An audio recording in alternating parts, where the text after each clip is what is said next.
Yo, what is up everybody? And in this video, I'm going to be showing you guys how you guys can see your Spotify song history, and in another word, how to see your recently played song. So it's pretty simple, so you guys can follow these steps. The first thing you want to do is click on where it says your library.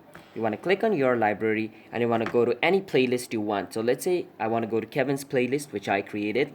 I'm going to go on Kevin's playlist and I want to click on the three dot at the top.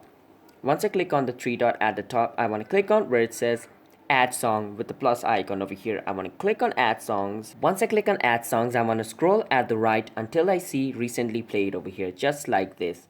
Recently played, and over here it's going to show me all the songs which I have recently played. So that's basically how you guys can see or view your recently played songs on Spotify. It's that simple.